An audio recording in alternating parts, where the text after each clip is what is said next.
یہ بھائی جان کلر کار کی وہ پہاڑیاں جہاں پہ آئے دن آپ دیکھتے ہیں کہ بھائی ایکسیڈنٹس ہوتے ہیں. وہ ایکسیڈنٹس کیوں ہوتے ہیں یہ میں آپ کو بار بار اپنی ویڈیوز میں بتاتا ہوں. یہ میرے خیال میں وہ پوائنٹ ہے جہاں پہ وہ بس کا ایکسیڈنٹ ہوا تھا.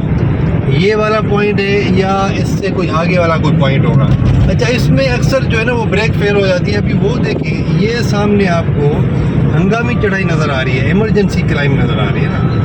یہ اس پرپز کے لیے ہوتی ہے کہ اگر آپ کی گاڑی کی خدا نخواستہ بریک فیل ہو جاتی ہے تو آپ اس کے اوپر چڑھ جائیں گے اور آپ کی گاڑی اس کے اندر جو ہے نا وہ ایسا مٹیریل ہوتا ہے کہ آپ کی گاڑی وہاں پہ رک جاتی ہے. ٹھیک ہے, یہ میرا خیال ہے یہ وہی موڑ ہے جہاں پہ وہ ایکسیڈنٹ ہوا تھا. بہرحال جو موڑ میں دیکھتا ہوں نا وہ یہی لگتا ہے کہ بھئی یہ وہی موڑ ہوگا جہاں پہ ایکسیڈنٹ, کیونکہ اتنے شارپ موڑ ہے یہاں پہ.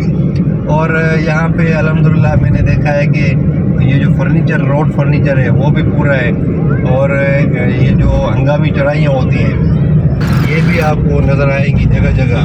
اور اس طرف آپ دیکھ رہے ہیں یہ جو ٹائر پڑے ہوئے ہیں وہ دیکھیں اس طرف, یہ جو ٹائرز پڑے ہوئے ہیں نا ان کا یہ فنکشن ہوتا ہے کہ اگر آپ ہنگامی چڑھائی کے اوپر نہیں چڑھ پا رہے, یہ خاص طور پہ جو بڑی گاڑیاں ہوتی ہیں یہ آؤٹ آف کنٹرول ہو جاتی ہے جب ان کی بریک فیل ہو جاتی ہے, رکتی ہی نہیں ہے کیونکہ یہ ہیوی لوڈڈ ہوتی ہے. تو جب آپ کی گاڑی ہنگامی چڑھائی بھی کراس کر لے اور آپ کو کوئی چیز نظر نہیں آ رہی تو آپ اس کے ساتھ گاڑی کو ٹچ کر کے گاڑی کو روک سکتے ہیں. ٹھیک ہے, ابھی یہ سامنے جو گاڑی جا رہی ہے کار, اس نے مسلسل بریک کو دبایا ہوا ہے. دیکھیں ریڈ کلر کی لائٹ اس کی جل رہی ہے, اس نے مسلسل بریک کو دبایا ہوا ہے. دیکھیں ابھی تک. ٹھیک ہے, تو اس کا یہ نقصان ہے کہ جب آپ مسلسل اگر بریک کو آپ دبائیں گے تو آپ کی گاڑی کی بریک جو ہے وہ فیل ہو جائے گی. ابھی یہ دیکھیں یہ موڑ ہے, یہ میرا خیال ہے وہ موڑ ہے جہاں پہ بس کا ایکسیڈنٹ ہوا تھا, جو بس پلٹ گئی تھی. اسی طرح کے موڑ آپ کو یہاں پہ کلر کار کی پہاڑیوں پر ملیں گے. اور اس میں آپ کو کرنا کیا ہوتا ہے, ایک تو ریڈیوس اسپیڈ. یہاں پہ اسپیڈ لمٹ میرا خیال ہے 40 یا 30 یا 40 ہوتی ہے. بڑی گاڑیوں کے لیے میرا خیال ہے 30 ہوتی ہے اور چھوٹی گاڑیوں کے لیے 40 یا 50 ہوتی ہے.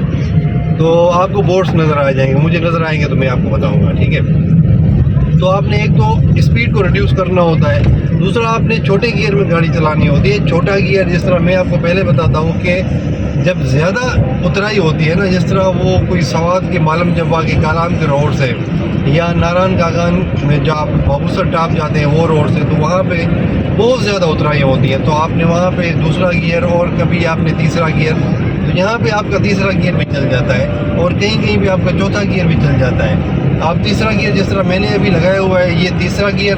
ٹھیک ہے, اور یہ میں نے بریک کے اوپر کوئی پاؤں نہیں رکھا, بریک کا میں نے آسرا بھی نہیں لیا. یہ خود ہی گاڑی انجن بریکنگ یوز کر رہی ہے. اور گاڑی کی اسپیڈ دیکھیں, RPM 3 پہ کیا ہوا ہے اور جو اسپیڈ ہے وہ 70 ہے. تو ابھی میں کیا کروں گا, جب میں دیکھوں گا نا کہ بھائی RPM مسلسل 3 سے اوپر چل رہا ہے یا 3 پہ چل رہا ہے, تو پھر میں بڑا گیئر تھوڑا سا لگا لوں گا اور تب تک جو ہے وہ اترائی بھی ختم ہو جائے گی. ابھی دیکھیں میں نے تیسرے گیئر میں چلایا اور اترائی بھی دیکھیں ابھی ختم ہو گئی, RPM بھی 3 پہ تھا. ابھی تھوڑی سی چڑھائی شروع ہو گئی ہے تو میں نے چوتھا گیئر, اتنی زیادہ چڑھائی نہیں ہے, ہلکی سی چڑھائی ہے, تو چوتھے گیئر میں ہمارا کام ہو جائے گا. 5ویں گیئر میں بھی ہو جائے گا. اس سے کیا ہوگا کہ انجن کو تھوڑا سا ریسٹ ملے گا. پہلے تو آپ ایسی گاڑی لائیں ہی نا جس سے آپ کو پتا ہو کہ بھائی جو گاڑی ہے وہ گرم ہوتی ہے, جو ہیٹ اپ ہوتی ہے اس میں ہیٹ اپ کا مسئلہ ہے, وہ گاڑی لائیں ہی نا. اگر آپ لے آتے ہیں تو پھر آپ اس طرح تیسرے چوتھے گیئر میں, کبھی دوسرے گیئر میں, کبھی تیسرے, مسلسل آپ دوسرے یا جو ہے وہ پہلے گیئر میں نہ چلیں. تو اس سے آپ کی گاڑی کے انجن کو تھوڑا سا ریسٹ ملے گا اور آپ کی گاڑی ہیٹ اپ بھی نہیں ہوگی. اور کوشش کریں کہ اس طرح کی چڑھائیوں اترائیوں کے بعد آپ 1 گھنٹہ پونا گھنٹہ سفر کرنے کے بعد 10 سے 15 منٹ کا ریسٹ لے لیں. ابھی یہ جو آپ کو ٹریلرز نظر آ رہے ہیں یہ لائن میں کھڑے ہوئے ہیں, یہ میرا خیال ہے وہ پوائنٹ ہے جہاں پہ گاڑیوں کے بریکس جو ہے وہ ٹھنڈے کرنے کے لیے گاڑیاں رکتی ہیں. بھئی یہ دیکھیں, یہ دکھائیں بھائی, یہ دیکھیں یہ کتنی گاڑیاں کھڑی ہوئی ہیں. ابھی آگے اور بھی گاڑیاں آپ کو نظر آئیں گی. تو بہرحال میرے خیال میں چڑھائیوں اور اترائیوں پہ کس طرح ڈرائیونگ کرنی چاہیے اس کا تو میں نے آپ کو حافظ بنا دیا ہوگا. ٹھیک ہے, کیونکہ میں نے اتنی ویڈیوز بنا دی ہیں. میں نے فلی فوکس اس دفعہ, یہ جو میں ٹور پہ نکلا ہوں, ٹرپ پہ نکلا ہوں, اس دفعہ میں نے فلی اسی چیز کے اوپر میں نے فوکس کیا ہے. ٹھیک ہے, میرے خیال میں آپ کو چیزیں سمجھ آ گئی ہوگی. Thank you very much. اللہ حافظ.